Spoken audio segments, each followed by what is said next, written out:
Hello guys, please could you confirm that you can hear me? Good morning. Good morning. So I suppose you can hear me? Yes. Yeah, perfect. Thank you for the confirmation. So great, you connected to this team. There's always a combination of the Czech and English version of this course running the same classroom, so we had to integrate it also in this virtual environment. So more students are connecting.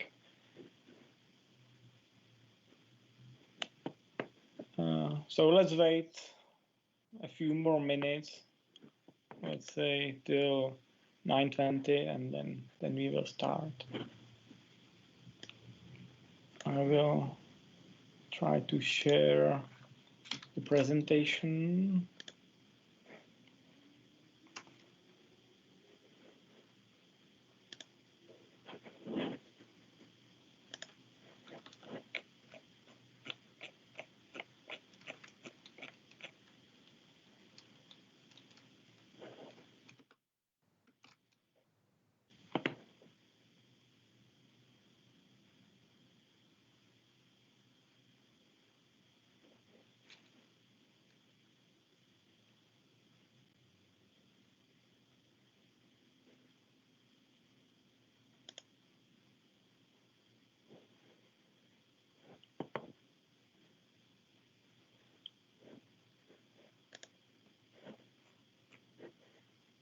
Can you see my screen? Industrial Information System Introduction should be there. No, I cannot see your screen. Okay.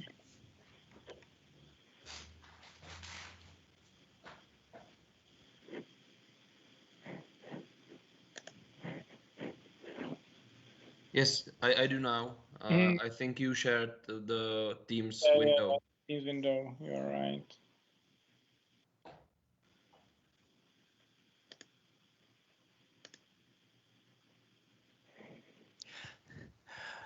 Okay, before we start, could I have a question, please? Sure. When I first went into the Teams, I was added to the group B3M33PIS. So this one I am here now. It's the one which will be used, or? No, I'm sharing. Actually, as I said at the beginning, maybe you missed that. Yeah, I was waiting in the other room. So. Yeah. So it's this course is taught in Czech and English, or there are actually two courses, but they are taught at once in combined version. So it's taught in English. So there were always the students combined in one classroom. So we had to do the same also in the virtual environment, and that's why I added the small group. It was the English group to the Czech course. That's why you received the invitation to the new group, and all teaching will happen in this team without E in the name. Yeah. Okay. Thank you very much.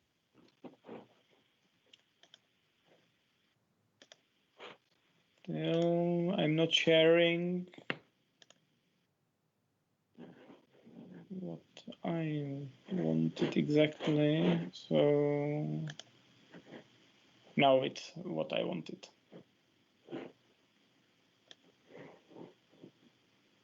So I suppose that you can see in full screen the presentation now. Yes. Yeah, good. So I think we can start now. So welcome to the course Industrial Information Systems. Unfortunately, we have to deal with the COVID epidemic in these days. That's why we can't meet physically.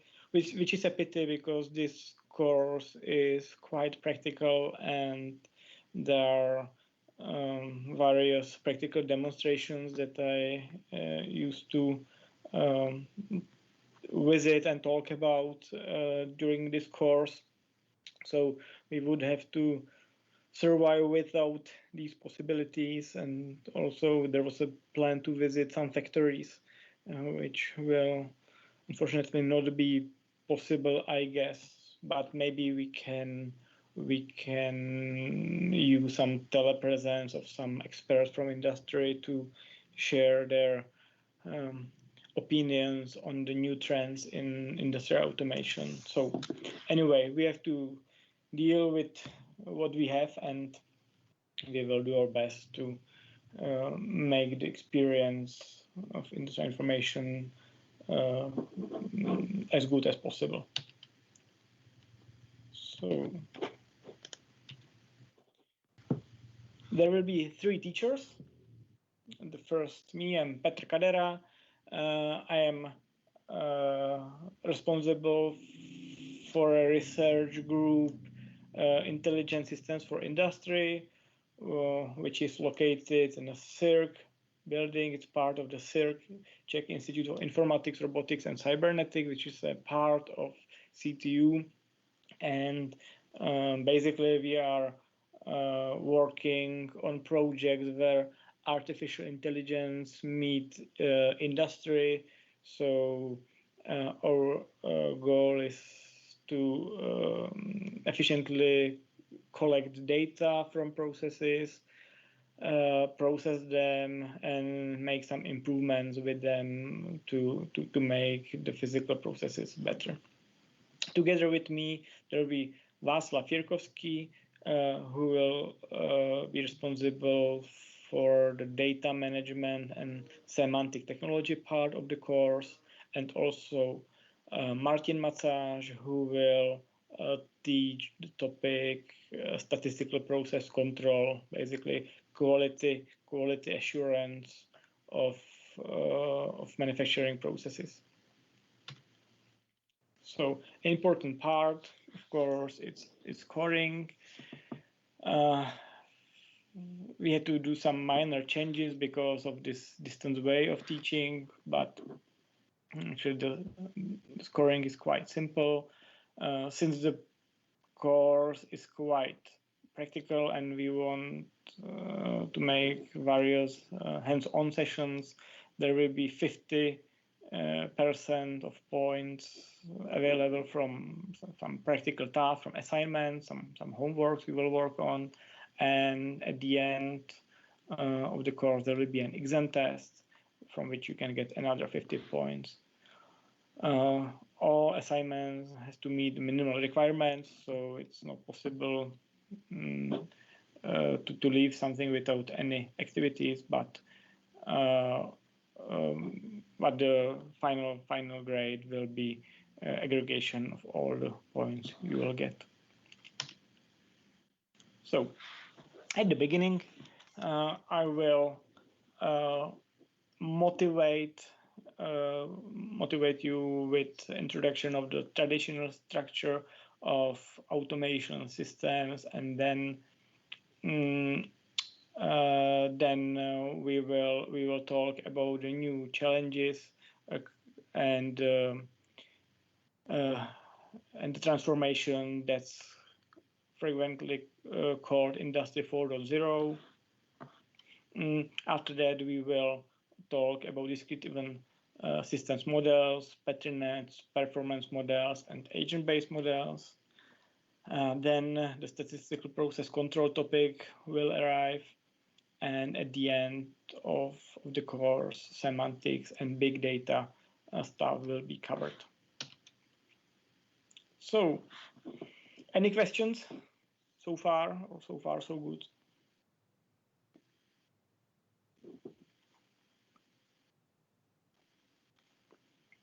So if there are no questions, let's start with a brief introduction of the traditional automation pyramid. So this is something in these days called Organization of Industry 3.0, something where computers are already present, but they are used in a fixed organizational structure. So on the top of the whole system, there is so-called enterprise resource planning layer, which is responsible for relations with customers. It receives orders from customers and does all these high-level stuff.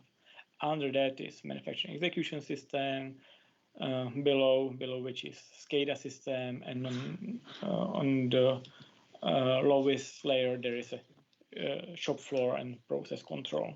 So let's start with the brief introduction of the enterprise resource planning systems. So what is it, ERP?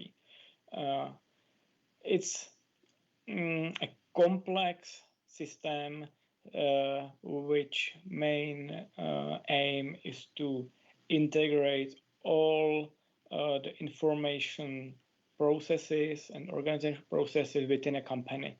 So it covers the financial stuff. It handles the informations about the supply chain, about other parts of the supply chain.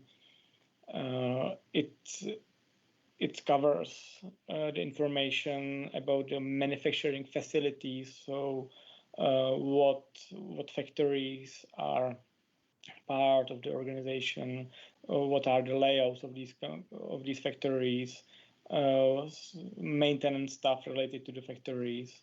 It also covers the customer relation management system. It handles the information about customers. Important part is about the human resources, so all the agendas about employees,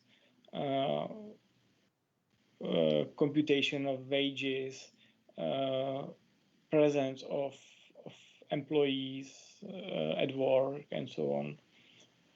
And also the warehouse management information about stocks, what's available currently, management of orders for new material, and so on. It's really complex. What's typical is that not all of these parts are implemented in a company. It's typically only some subset of these systems is covered, and then there are some additional systems. So the integration is not finished because for some reason some departments are too specific to be covered by out-of-box products, and the implementation of some extensions would be too costly. But this is the vision how the ERP should work. And because it was actually difficult to integrate all these subsystems into one truly interconnected system, it was one of the motivations why more distributed approaches that are part of the Industry 4.0 actually came to the place and are the trend of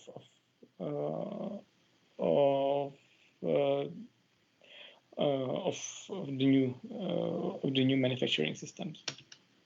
So, as I said, ERP tries to combine various departments with a single integrated software system, and the high-level goal is actually to make all the processes, starting with orders of customers to the final process, smoother.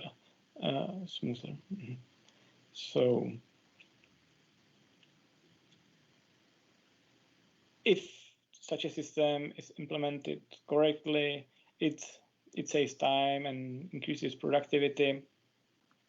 And actually all large manufacturing companies like car producers uses such a systems. Without such ERP systems, the management of complex production wouldn't be possible. I'm sure you know the typical ERP vendors.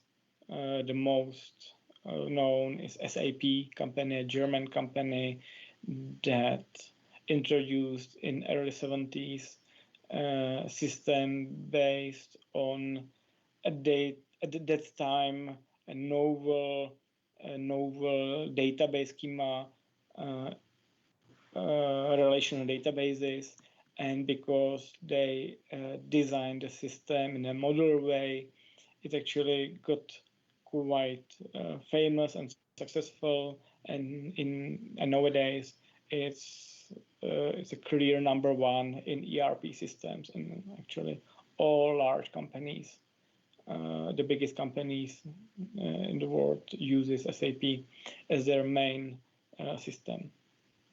Besides SAP, also Oracle is active in ERP systems, and Microsoft Dynamics actually had some increase of their production of their Microsoft Dynamics solution, but it's the biggest popularity of the system is dated to, let's say, 10 years ago time. But in these days, SAP is again getting stronger. So the layer under ERP system in traditional automation system is manufacturing execution system. It's something that is responsible for processes going within a factory. So in comparison with the ERP system, where you receive and aggregate orders from various customers, in the MES system, you actually split these orders into production batches. You reserve production resources, the specific workplaces, and you do the master schedule, the main schedule, how the resources, the machines, and humans are used within the factory. So the important part of the variation or the difference between MES and ERP is that MES is much more dynamic. So it's there to solve some deviations from the original plans, because there is always something goes wrong. Some parts are missing, or some human workers, some operators are missing. They might be ill, and it's important to reorganize the production according to the limits of each specific day. So that's why MES is capable of doing these changes, and this is the first important part, the planning and scheduling within one day. But another important part is that the MES system holds all the recipes. So if I am responsible for production of a product in a MES system, I know what resources I do need for such production, and based on that, I get support to allocate the needed resources, and I can create the plans and schedules. There are various types of scheduling MES can provide. The list is on this slide, and of course I will share the presentation with you, and you can go through the individual slides also on your own. So I won't go into all these details on these slides where a lot of text is written. So this is another slide of the type where it's stated what subtasks in factory management are covered by MES system. And it brings a lot of benefits, and you can see it in this list.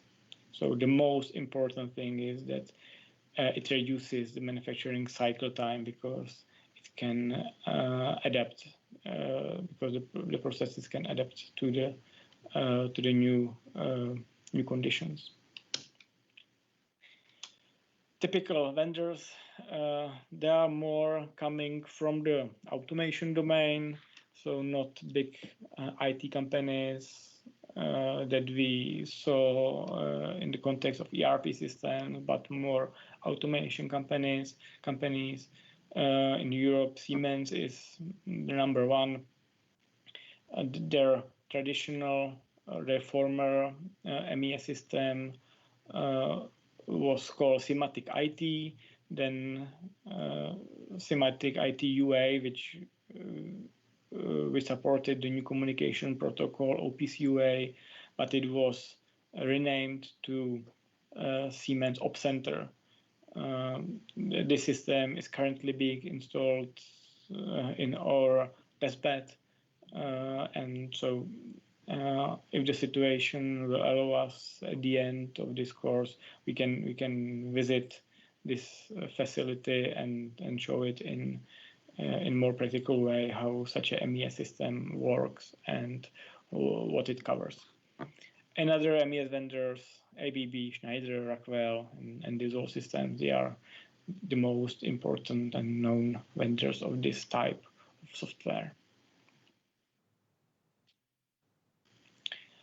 SCADA, it's an abbreviation for supervisory control and data acquisition. It's a software tool that actually provides dispatch control to a specific physical process. So let's imagine that we have a production line that is composed of various machines, and we want to monitor all the processes that are happening in this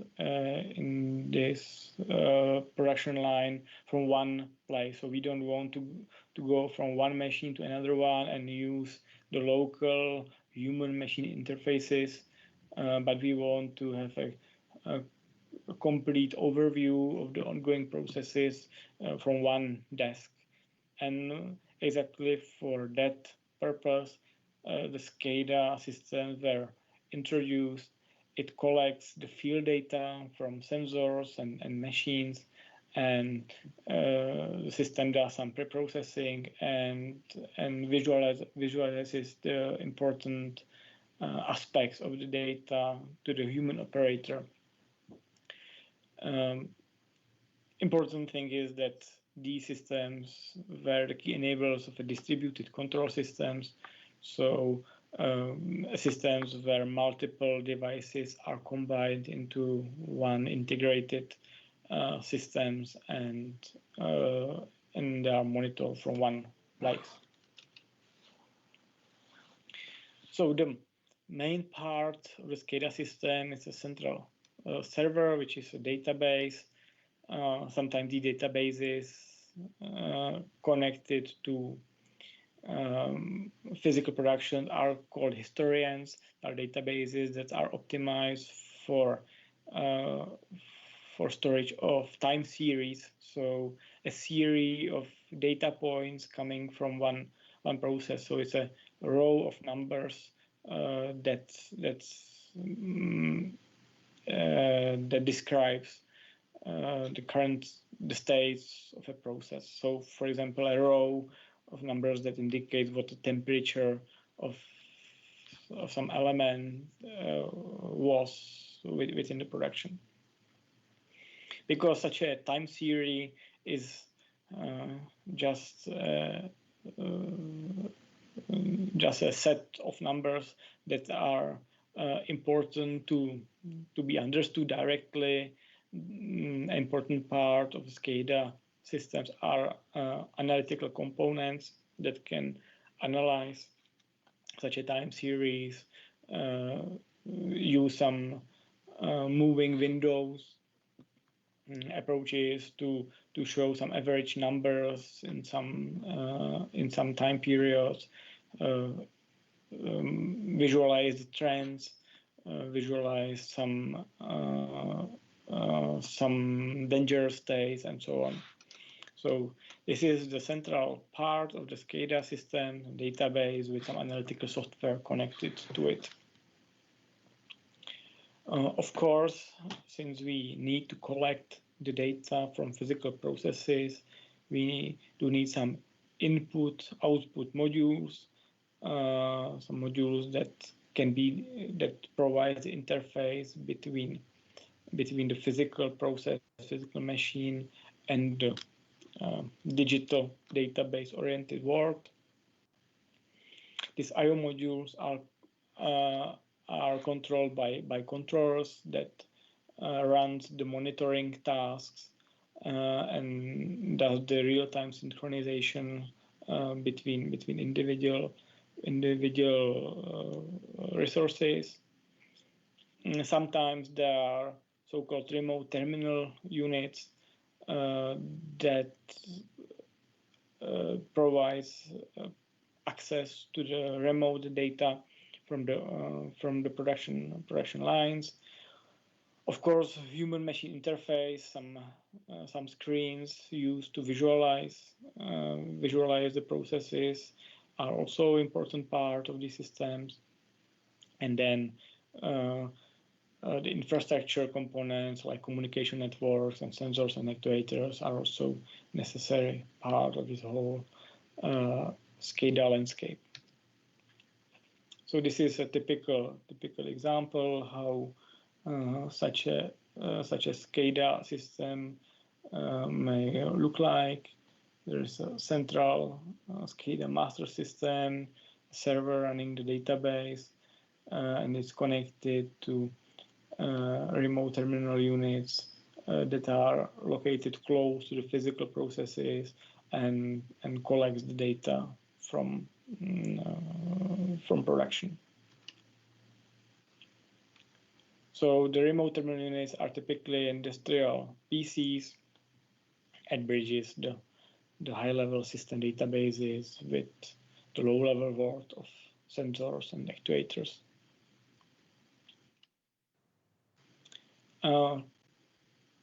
Currently, the trend is to integrate these remote terminal units, these industrial PCs with PLCs. It's a programmable logical controls that are typically used to control some physical processes.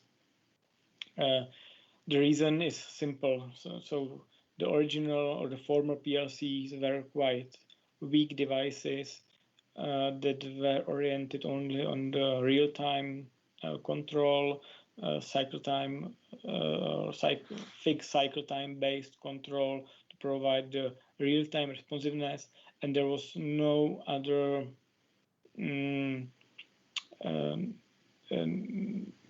not enough computational resources to cover some other tasks like aggregation of data, some pre-processing of data, and so on. The new PLCs are multi-core devices, and some cores are used for the real-time operation, and some other cores may run some high-level operational system and can provide the features that were originally available only from the industrial PLCs. So to save money, the trend is to combine the function of PLCs and remote terminal units in a single device. That's why the current state is that RTUs meets PLCs.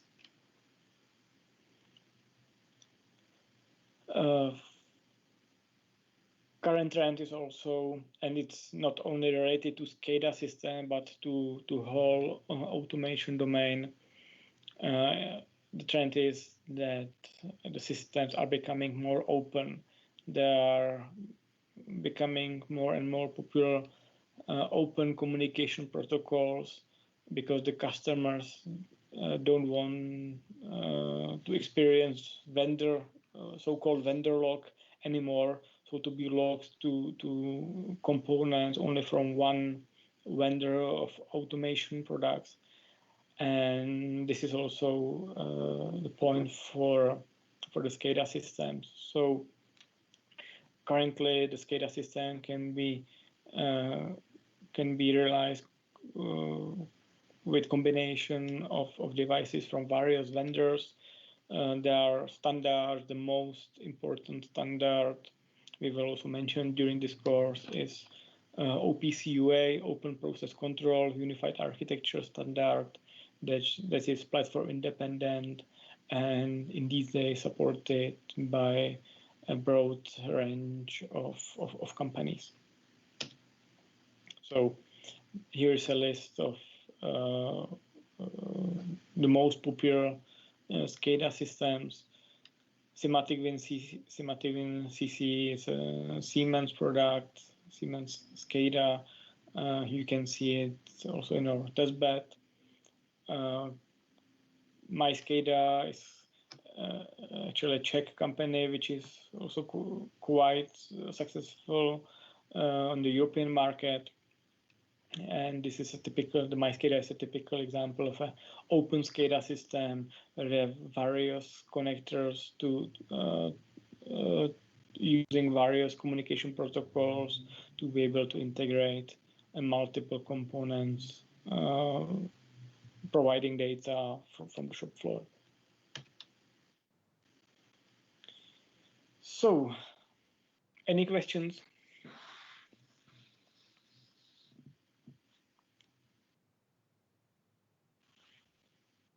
If not, let's move to ISA 95 standard.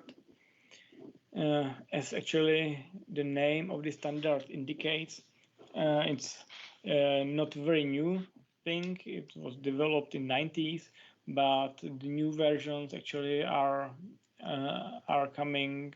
Also, the latest version was introduced last year, so it's developing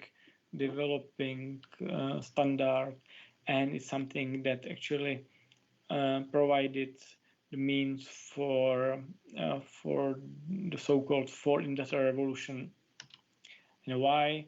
It's because actually the fourth industrial revolution, the Industry 4.0, is about combining the various systems, providing interconnectivity between various levels of automation systems. And actually ISA 95 started to define the vocabularies, the concepts to map the processes from various levels to each other. So level 4 actually corresponds with the ERP system layer in the automation pyramid. It handles the general plan production scheduling. So, for example, how many products should be delivered within 1 month. It works with time frames like months, weeks, and so on. On the other hand, level 3 layer is responsible for the manufacturing operation management, which is covered by MES systems, and it receives the inputs from the level 4 and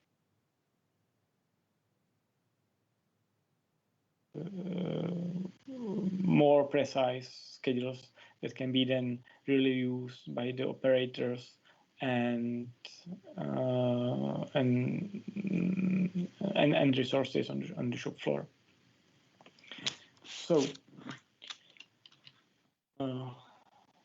it defines the links on the level of resources. So it unifies the vocabulary about resources, persons, equipment, material.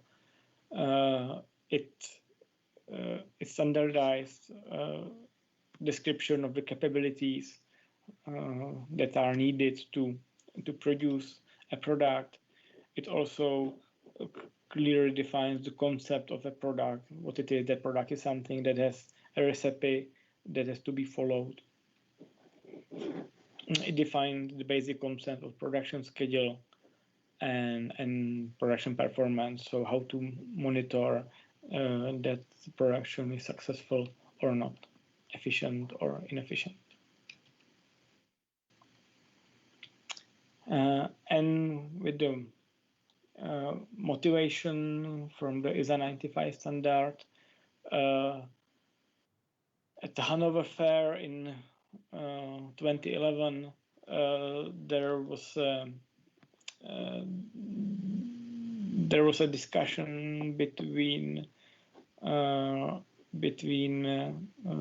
important industrial and academical automation experts, and there was stated that actually the impact of the ongoing changes in industrial automation is so big and significant that it can be compared to previous industrial revolutions. So let's take it. Let's describe it actually what's meant by these industrial revolutions.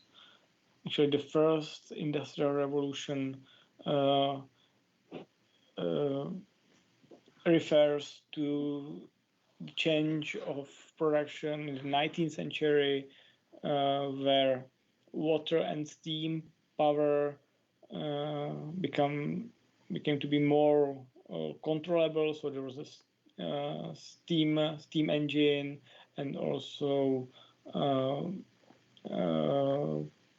power from water mills that enabled to replace the human work, the energy coming from human hands into mechanized processes, and it significantly increased the efficiency of production. So it was something that started the big changes in societies, and if someone says industrial revolution, it typically refers to this very first one. But it wasn't the only significant change in the way how things are produced. The second so-called industrial revolution relates to mass production and introduction of production lines. A typical example is the production line of Henry Ford. Everybody knows the Ford Model T, which was the first car that wasn't produced on the individual basis, but there was a production line created which significantly increased the efficiency of the production, and naturally it decreased the cost of the final product. The third industrial revolution is related to rise of computers and automation systems. So digital computers allowed introduction of new types of machines, CNC machines, robots. Nothing like that would be possible without having digital processors responsible for control of these components. So the robots and automated control is something that's created the third industrial revolution. So the fourth industrial revolution is about better ways of automation or introduction of robots. It was the third industrial revolution. The fourth industrial revolution is about integration of all these systems into into a complex system that shares the data between its individual parts and adapts naturally to the new conditions. So the most important concept is the interoperability, the ability to integrate data from various sensors and the leading and it leads to Internet of Things concept. So the things are interconnected, shares the data between each other, and creates a complex system where everything influences everything.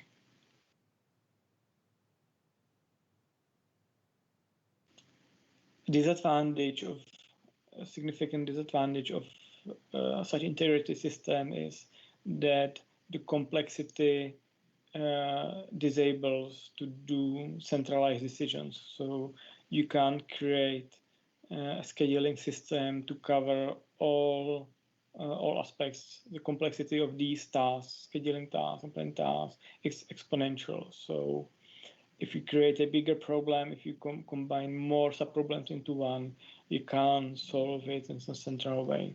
So that's why it needs to be supported by decentralized decisions. So some parts are independent, solves the local task, and then only share the inputs.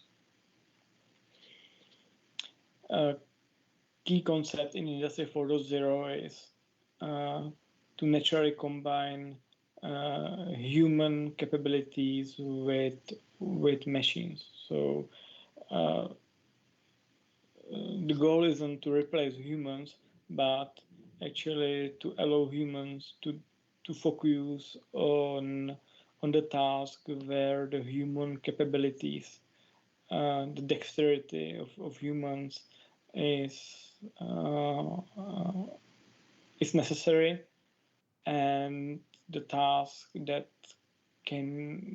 are repetitive, that doesn't need the ability of complex perception of humans, these tasks are automated, and if a machine detects that there is something that gets beyond this repetitive task,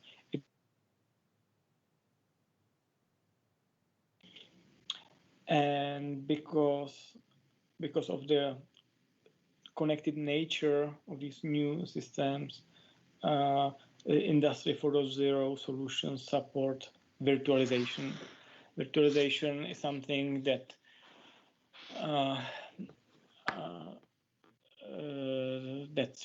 provides the concept of so-called digital twins that are simulation models that act as real devices, and these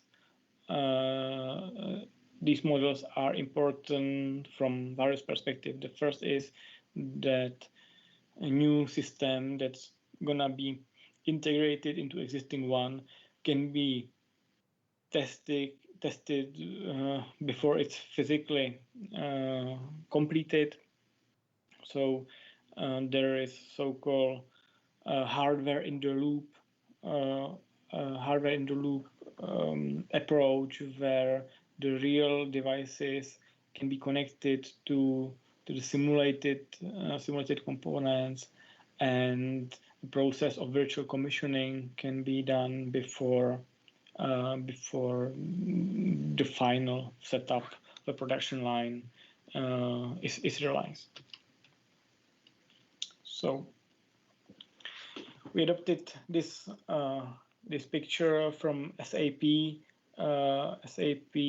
materials on connected manufacturing, because it's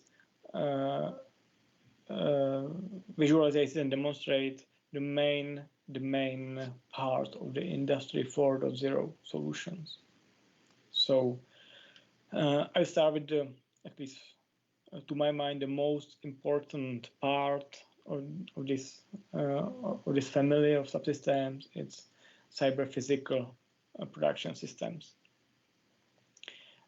An important concept in development of these cyber-physical production systems are Industry 4.0 testbeds. These testbeds are experimental laboratories for testing new solutions and processes for smart factories. It's a playground where the new ways of integration of already existing, but also with new components can be tested. The most important part is that it's focused on flexibility in various ways. The first flexibility is related to products. So important actually motivation and the driver for changing the current setup of production facilities is that there are shorter production cycles in current production. So the life cycle of products is getting shorter. There is higher pressure on innovations in products, and the sizes of batches of products are getting lower, and that's why it's important to allow the system or support the system to adapt new versions of products in a more flexible way than was typical for former lines. So it's not possible to throw away all the equipment that was used to produce one product and replace it with completely new. It's inefficient. This is actually still current practice in automotive because of the nature of their production, because it's the mass production where you design a production line for 7 years, which is a typical length of the car life cycle. And then after these 7 years, you disassemble the production line, and the place that you get from there you use to for new equipment. So this is something that is still typical concept in automotive, but even in automotive, because automotive is currently experiencing tough times, there is also a trend to reuse as much as possible to decrease the investments and the cost for running new processes. So this was about flexibility in products. So important thing is to provide capabilities to develop some modified versions of products. Then processes, flexibility in processes. It means that we should allow to change the production process based on the current conditions. So if there is a failure at one part of the production line, we should be able to flexibly change the process to use different machines that provide the same capabilities, or outsource such an operation from a different supplier to overcome the troubles we are experiencing at one production site. And then also flexibility in resources. So it is connected to some a new abstraction layer on the resource level. So for some operations, for example drilling, you need a resource that can do a specific task, but you don't want to connect this task directly to a concrete machine from one vendor. To integrate new machines into existing system and not and not to change all the control code that actually then operates the production of this resource. So having all these means of flexibility in mind, we are ready to react to changes on the fly, to adapt the production to the current state. If we formalize the description of all these products, processes, and resources, we can use well-known methods of AI planning and scheduling to operate the production, and this new level of abstraction also provides the interfaces for seamless system integration, so we can more easily change the setup of one line using new devices if they support the same interfaces. So you can see various testbeds at universities in these days. So one you can see here at CIRC, testbed for Industry 4.0. There's another one being operated by Brno University. Smart Factory testbed is located in Kaiserslautern in Germany, and at TU Wien Technical University Wien there is a pilot fabric system. I will try to go to this video describing what are the main aspects of the testbed located here at CTU.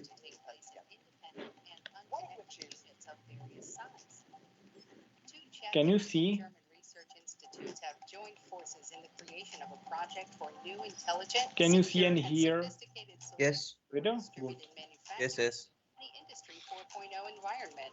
The collective effort led to the establishment of RECAPE, the Research and Innovation Center on Advanced Industrial Production.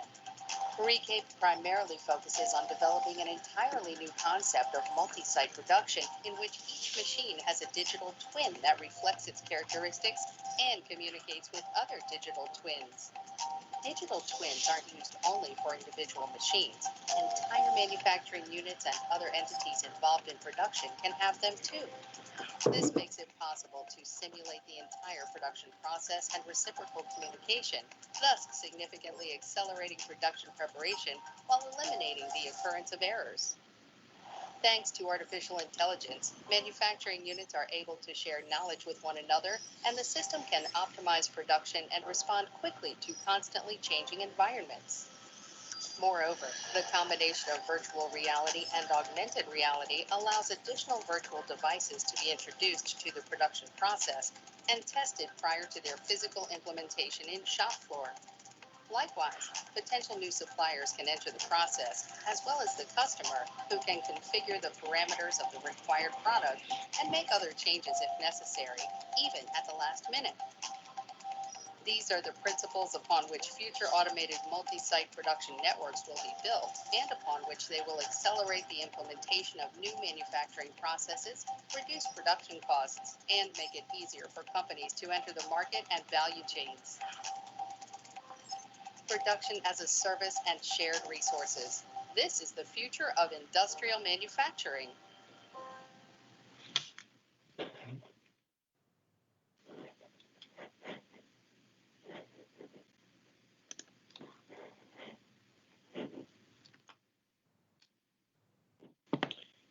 Okay, so this was introduction of the testbed. You can, in normal days, visit here at CTU.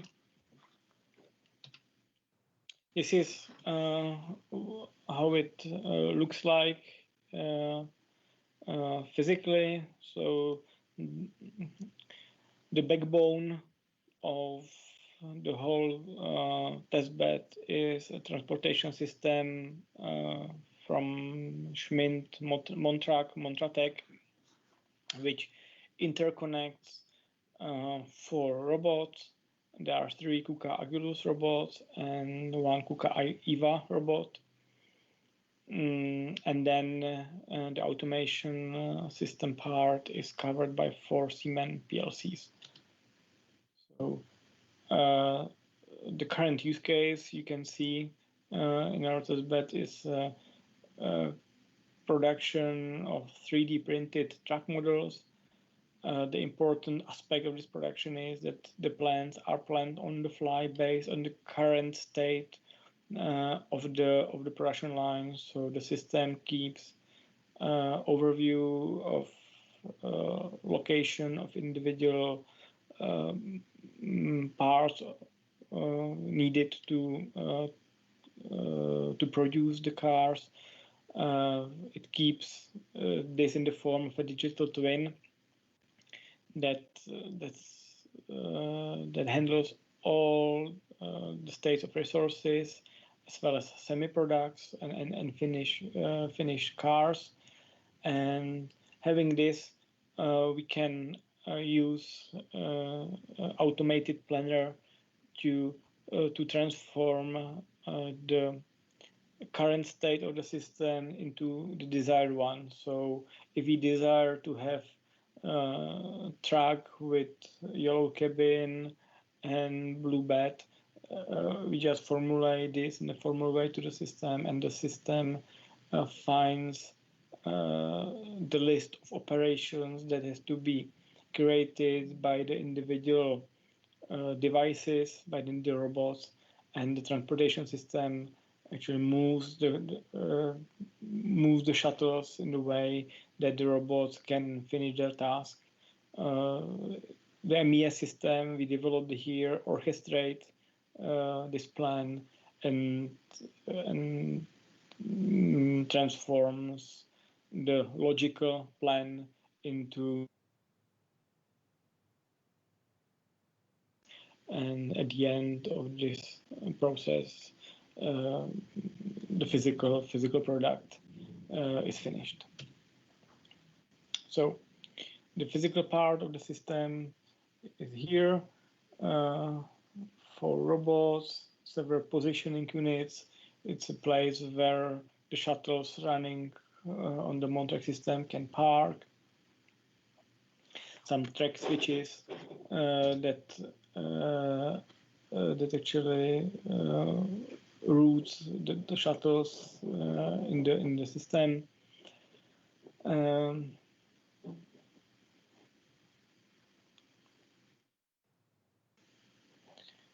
And the cybernetic part of the system, the computational part of the system has in the center a PC running planner software module that does the planning, and the plan executor. This is actually the MES system that receives the plan from the planner and then sends the request for specific operations to the individual devices. There is a PLC used as an interface between the robots and the high level MES system. So one PLC is responsible for control of the 3 Agilus robots. One PLC is responsible for the KUKA EVA collaborative robot, and one open controller, which is a software PLC, is responsible for communication with the Montrac conveying system.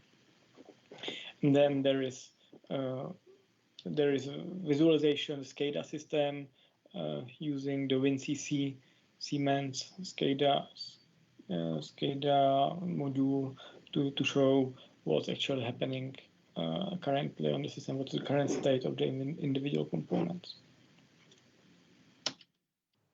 Okay, so let's move to the next topic. It's simulation. Maybe at the beginning, it's good to define actually the terms simulations, models, and virtual twins, because it's the virtual twins is currently a buzzword that's used in various contexts, and I think it's important to actually define what was the original purpose and the original meaning of this term. So let's start with a system. In a formal way, a system is a part of an environment that can be separated from its surroundings by physical or mental boundary. So it's part of world with clearly defined interfaces to its surroundings, to the environment. So it has some inputs and outputs, and the definition is realized with some parameters.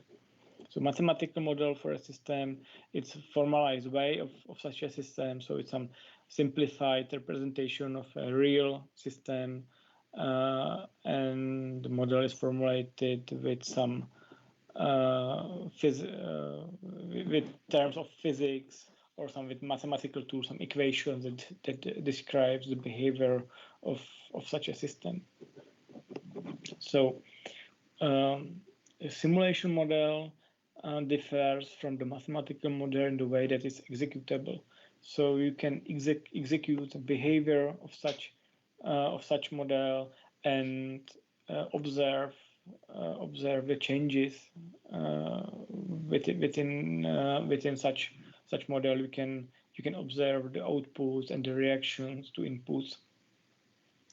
And the last term, virtual twin, is actually an extension. It's a wrapper of the simulation model, and it can be connected to the real to other components as it was a real system. So it mimics the behavior of the real device. So for example, you can have a virtual twin of a robot, and the virtual twin has the same interface as the real robot. So you can connect the simulation model of that robot to the control system that is used normally for control of real robots. So the virtual twin is connected in the same way as the real robot, and it returns the feedback to the higher level system as it was the real robot. So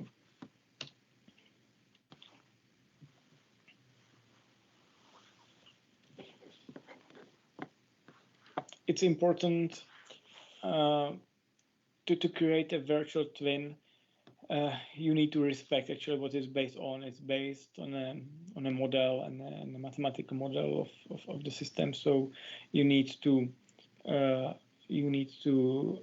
somehow capture and describe the topology of the system, how the parts are interconnected, how the system works, what are the relation between the components.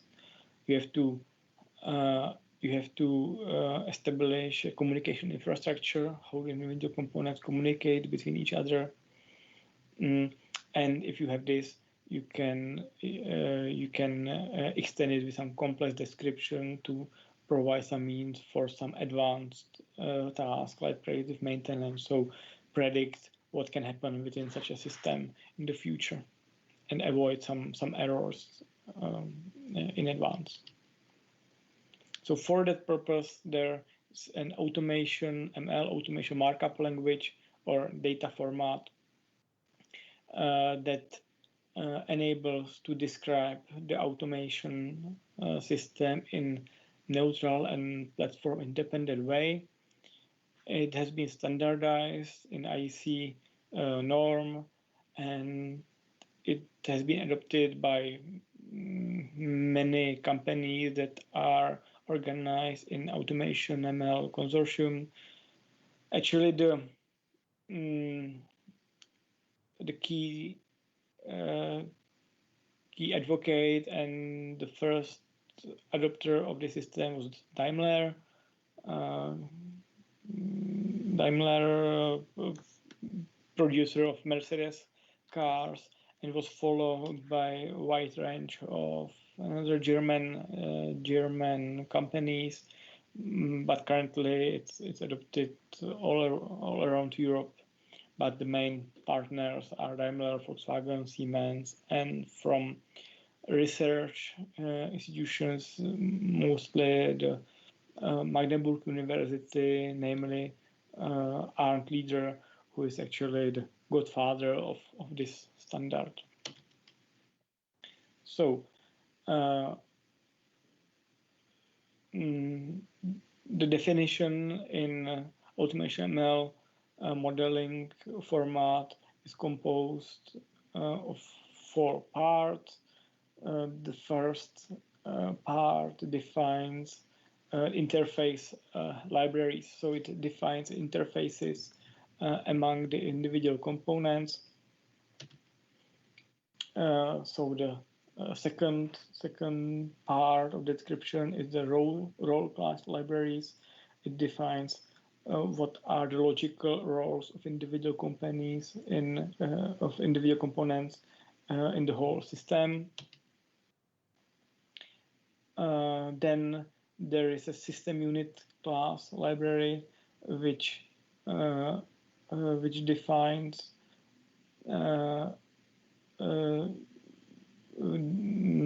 the classes, the types of machines that are used within the system, like the types of devices. And then there is an instance hierarchy, which are instances created out of the system unit class library. So each device, each robot, each PLC has its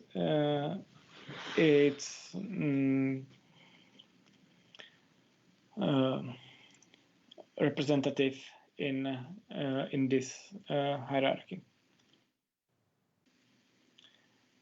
But beside this general frameworks and ways how to create virtual twins and move the virtualization to another layer, there is a wide range of industry-oriented simulators and simulations. So Siemens is quite active in the field of simulations. Siemens has this Technomatics family of tools, and I would say that most important and most popular simulation tools provided by Siemens are Process Simulate, which enables to simulate the physical components, the physical robots, and test their behavior in 3D world. It can be used to detect possible collisions between individual robots, and it's an important tool for the virtual commissioning. So for the testing the operations of a newly designed production line before it's realized physically. So it's quite popular among big companies. For example, it's an important tool for Škoda Auto. They say that it enabled them to decrease actually the change of one line to another line by 2 weeks, which is quite important. The reason is that having this exact model, you can test the control layer of the system, the control programs in advance before you have the line physically finished, and you can test it, you can debug it, and have it in actually the software part can be finished before the physical part is realized. So we can do it in advance, and you don't need the physical resources for testing. The Siemens plant simulation is something you will work with during the seminars. The first seminar starts today already at 11, and it's a tool for capacity planning, and you can model the processes that are present in one factory, and you can detect what are the bottlenecks in the production, how big warehouses you need to store the material. You can use it to optimize the intra-logistics processes and so on. So you will get familiar with the tool during seminars. So the general purpose simulators and simulations are listed on this slide. The most important for industrial usage are, I would say, Modelica. Modelica is actually not a tool, it's a language supported by various tools. There is a free tool, Open Modelica, also commercial tool, Dimola. The key advantage of this tool is that it's object-oriented. So the individual physical devices are represented as objects in this in such a system, in such a model, and these models are easy to understand, which is quite important for being adopted by engineers. Important part, an important aspect of this object-oriented approach is that it's well facilitated with the functional mockup interface schema. It's actually a concept introduced by Daimler. The Daimler as car producer the car production is actually a typical OEM production. So there is one company that produces the final product, but it's connected to many suppliers. So many components are provided by different companies. And to make the development of new car smoother, it's important to test it in advance. And to test it, for testing in virtual environment, you need the simulation models. So imagine that you have a car that's composed of 10 subsystems. So without these functional mockup interfaces, you would have to create one centralized simulation model covering all the subsystems provided by different vendors. The disadvantage of this approach is that it's complex. You have to develop it as a monolithic simulation model, but the biggest disadvantage of this process was that actually all participants in this process has access to the complete model of the system, which is something that Mercedes-Daimler, of course, didn't want. So they don't want to share with suppliers of some specific components the information about all other systems. So it's quite sensitive. So that's why they developed this functional mockup interface approach that defines what are the interfaces, the connections between the individual simulation models. And then each supplier create only one, it's called FMU, functional mockup unit, one subpart of the one model. This is like part of the whole complete model, and provide it to Daimler, and Daimler then simply integrates these functional mockup units into one working system. So that's why Modelica and object-oriented approach to simulation models is popular in some among some companies. MATLAB Simulink, it's a signal flow model It's well known in academia, so it's a typical tool for students of technical universities. So there is it's more focused on the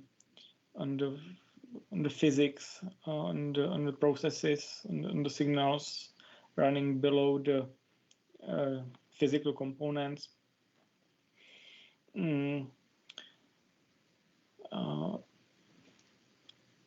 It's well integrated with some control systems.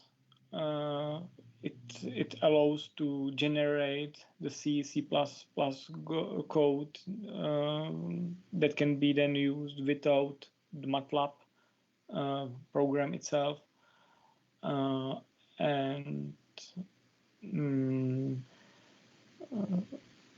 I would say this is the most general modeling and simulating tool for the engineering simulations.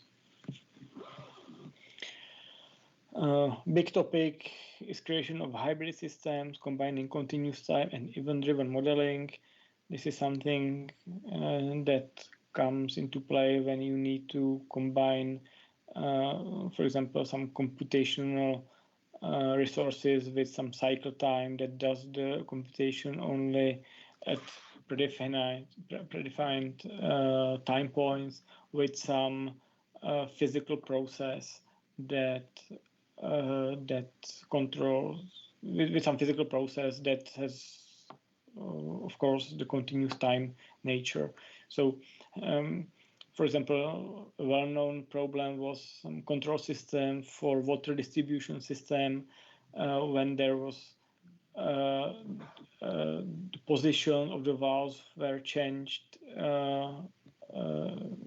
in some discrete events, and this non-smooth control caused the water hammering effect. So the water was not flowing constantly, and it caused that some dirt in the tanks was actually released from the bottom of these tanks and made the water dirty. So even in such simple processes like is the control of some valves in water distribution system, the importance to consider that it's not that easy to merge a continuous time and event-driven system has to happen. Otherwise, it can cause some troubles. So horizontal and vertical integration of system. Yeah, here I repeat the comparison of the traditional hierarchical structure with ERP system on the top and process data from shop floor on the bottom, with some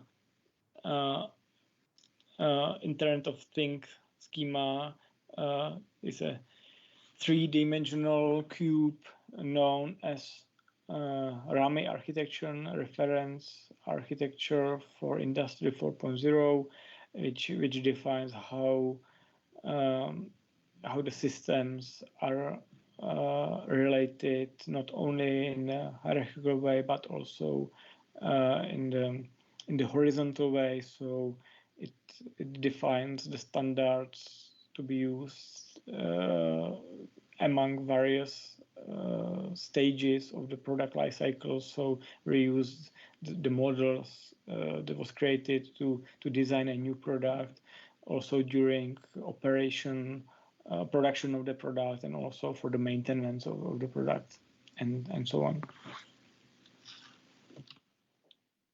Yeah, this is a detailed view on the reference architecture model for Industry 4.0.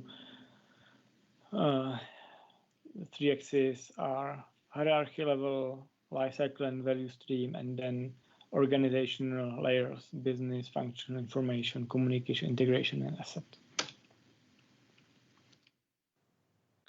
Important part of Industry 4.0 topics is the cybersecurity. So since the systems are intensively interconnected, it's important to guarantee that they are not sensitive to cyber attacks. Originally, the frequent approach was security by obscurity, so there was some proprietary protocols connecting the individual components of integrated system, but this was possible in the solutions which was also vendor locked. So every vendor has some specific way how it communicated between its components, and it wasn't easy to actually harm such a system.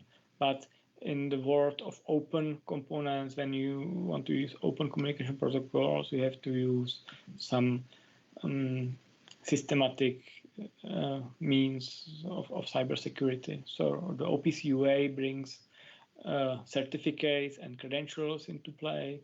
So there is it's possible to sign the communication between components with a digital certificate and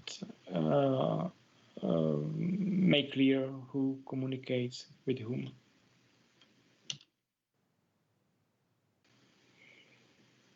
Also, cloud comes into play. For example, complex production planning is something that needs some significant computational resources and can be efficiently realized in the cloud. So, for example, what you can see here is an example how operation planning can create a production plan. So what operation has to be done to transform the initial state here shown on the Lego bricks example into the desired state. So in such planning task, you need to specify the initial state. So you have to specify the content of all resources. In our test bed, you have to specify the positions of the shuttles in the Montrec conveying system. You have to specify the content of the tables of all robots, so what's currently located in the local warehouse of each robot, and so on. You have to define the positions of the individual shuttles. We have to define the topology of the Montrec system, so what points are reachable from another one, so what is the connectivity between individual parts of the system, and you have to specify the states of robots. And then if you have this initial state description and you define the target state description, so in our case, it can be that such a Lego brick structure should be located somewhere. You have so-called problem specification, and having this initial state and target state description, you can extend it with some general domain specification that defines what actions can be done when, what are the prerequisites and of individual actions, and what are the results of such actions. And having this defined in this formal way, you can send it to an automated planner. So we are using planning domain definition language for that, which is a standardized AI planning language originally proposed for a competition among planners of various authors, and it's become a standard for description of planning tasks, and we use it because it allows us to use then various planners and compare their efficiency without any need to change the description of our system. So this is the flowchart describing how the desired state are transformed into the PDDL form and then combined with Lego domain specification. So basically what it means that what you need to have to be able to put one break to another, that you need some underlying break to be able to put another break on top of it, and so on. And then having this description of the current state and the desired state, the goal state, and this general domain specification, you can compute a plan. The planner can compute the plan, and then the plan is actually a list of operations that can be then sent to individual robots. The PDDL plan is then transformed to production plan in a quite straightforward way as described here. The production plans are stored in a Lisp format, which is efficient and supports the hierarchical structure. Important aspect of this automated planning approach is that it supports automatic recovery from errors. So if we know that some operation wasn't finished successfully, we can backtrack to the previous state and try to do another operation, or to change the description of the word, change it with the knowledge of the error that happened, and find a new plan having the new circumstances in mind.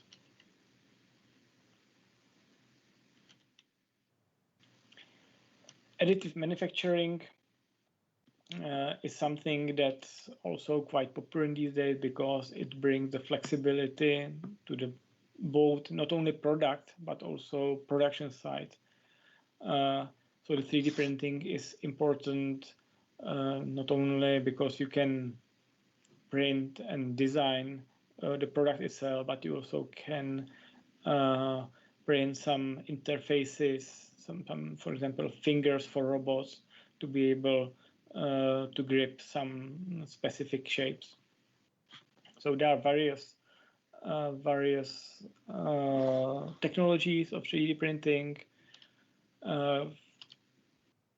3D printing is very important for fast prototyping. There's a nice example related to Corona crisis, that at CTU there was developed the half mask, protective half mask that was printed on 3D printers from Hewlett-Packard.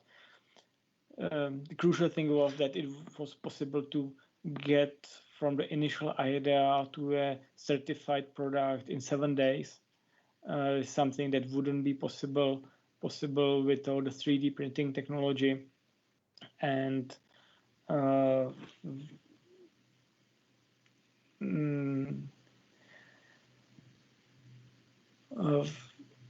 and it's not only because it takes a lot of time to design the product in the way that it actually meets the requirement, but also because the preparation of the devices for production of products in another way takes much longer. So if you want to create the plastic products in a typical way, you need to prepare the forms for it, and it takes weeks and months. If you need to produce something really rapidly, you can do it in this 3D printed way.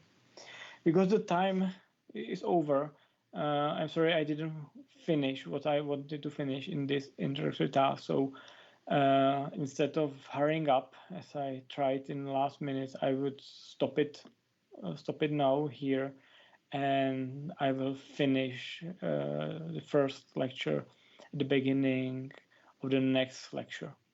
So thank you for attention. You will meet Andrzej Kurkin at a seminar starting at 11 in this team. So take a break and get ready for the Siemens Technomatics plant simulation tool we will work with during the first 4 seminars. So thank you for attention and see you and hear you next week. Bye. Goodbye. Bye-bye.